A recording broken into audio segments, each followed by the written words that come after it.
An ellipse is the set of all points in a plane such that, for any point P in the set, the sum of the distances to two fixed points, called the foci, is constant, specifically 2a, the length of the major axis of the ellipse.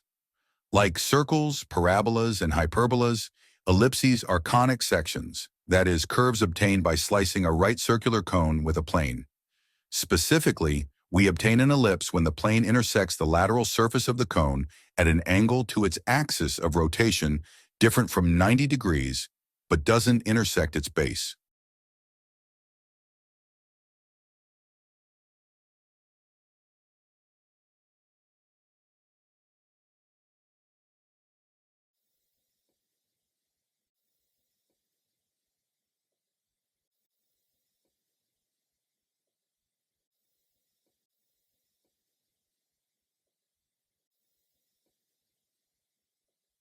The foci of an ellipse are two fixed points in a plane about which the ellipse is constructed.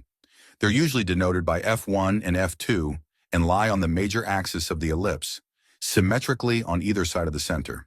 For any point P on the ellipse, the sum of the distances from P to each of the two foci is always equal to 2a, where a is the length of the semi-major axis. If the ellipse is oriented horizontally, the coordinates of the two foci are -c0 and c0 respectively, where c is the focal distance. The major axis and the minor axis of an ellipse are its two axes of symmetry, which intersect perpendicularly at the center of the ellipse. They define the ellipse's shape and size. For instance, the longer the major axis, the more elongated the ellipse becomes. In an ellipse, the major axis is typically longer than the minor axis.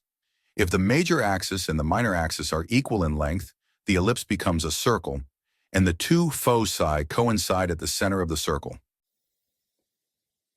The vertices of an ellipse are the 2 points where the ellipse intersects its major axis, reaches its maximum distance from the center, and turns around. If the ellipse is oriented horizontally, the coordinates of the two vertices are -a0 and a0, respectively, where a is the length of the semi-major axis. The co-vertices of an ellipse are the 2 points where the ellipse intersects its minor axis, reaches its minimum distance from the center, and turns around. If the ellipse is oriented horizontally, the coordinates of the two co-vertices are 0, b, and 0, -b, respectively, where b is the length of the semi-minor axis. The focal distance is the distance from the center of the ellipse to either of the two foci. It provides information about the ellipse's eccentricity. Specifically, the longer the focal distance, the more elongated the ellipse becomes, and conversely, the shorter the focal distance, the less elongated the ellipse becomes. Lastly, the center of an ellipse is the midpoint of both the major axis and the minor axis. It is also the midpoint between the two foci. An ellipse can be placed anywhere in the plane, so its center can have any coordinates, hk. However, for simplicity, ellipses are often positioned with their center at the origin 0, 0 of the Cartesian coordinate system.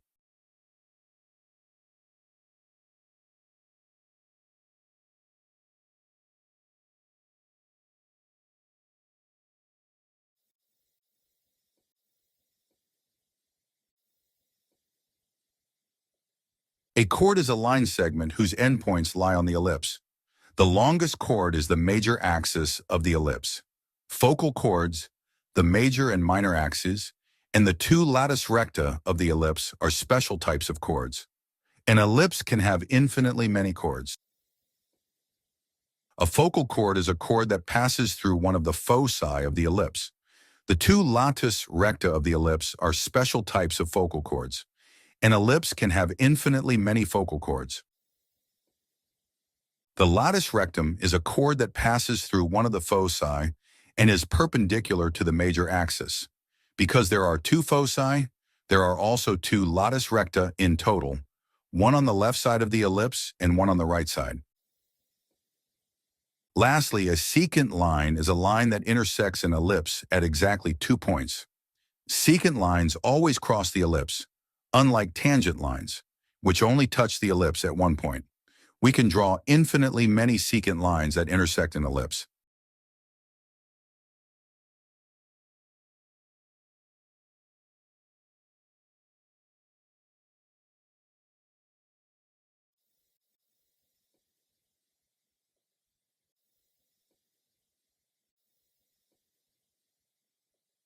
An external point is a point that lies outside the ellipse.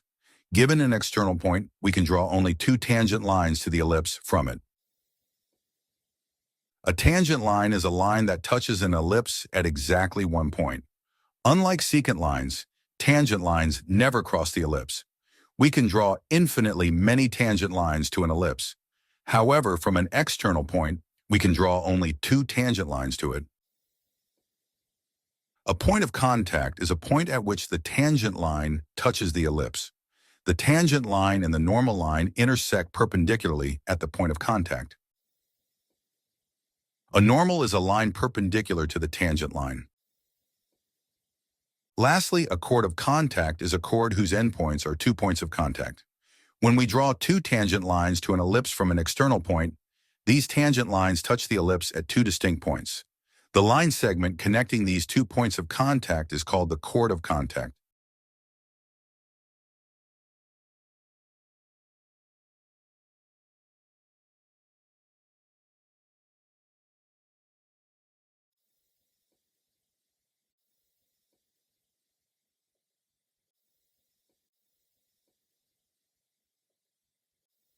The directrices of an ellipse are two fixed lines in the plane, located outside the ellipse, that are used in the construction and definition of the ellipse. If the directrices are vertical, the ellipse stretches horizontally, whereas if the directrices are horizontal, the ellipse stretches vertically. An ellipse can also be defined as the set of all points in a plane such that, for any point P in the set, the ratio of the distance to a focus to the distance to the corresponding directrix is constant, and this ratio is equal to the eccentricity E of the ellipse. This ratio is always less than 1 for an ellipse.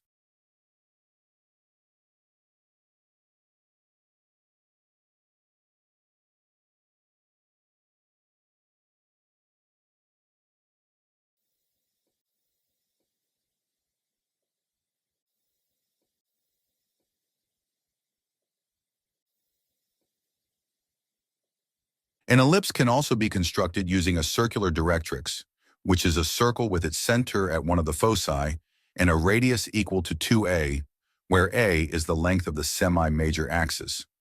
For any point on the ellipse, the distance to the circular directrix is equal to the distance to the other focus.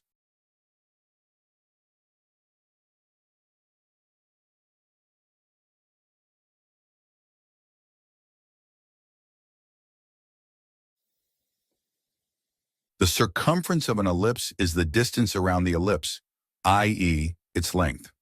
The most precise way to calculate the circumference of an ellipse involves the complete elliptic integral of the second kind. To find the circumference, we first calculate the arc length of the first quarter of the ellipse, and then multiply this value by 4 to obtain the total circumference. And the area of an ellipse is the size of the surface enclosed by the ellipse. To calculate the area of an ellipse, we use the formula A equals pi times A times B, where A is the semi-major axis and B is the semi-minor axis. Since an ellipse can be thought of as an elongated circle, this formula can be derived from the area formula of a circle. Specifically, if we start with a circle of radius B and stretch it by a factor of A in the x direction and by a factor of B in the y direction, we obtain an ellipse. Thus, the area of the ellipse is A equals pi times B squared, all multiplied by A over B, which simplifies to pi times A times B.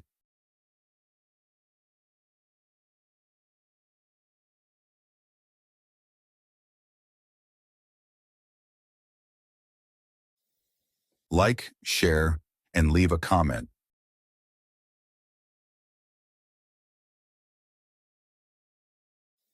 Thank you for watching, and don't forget to subscribe to my YouTube channel.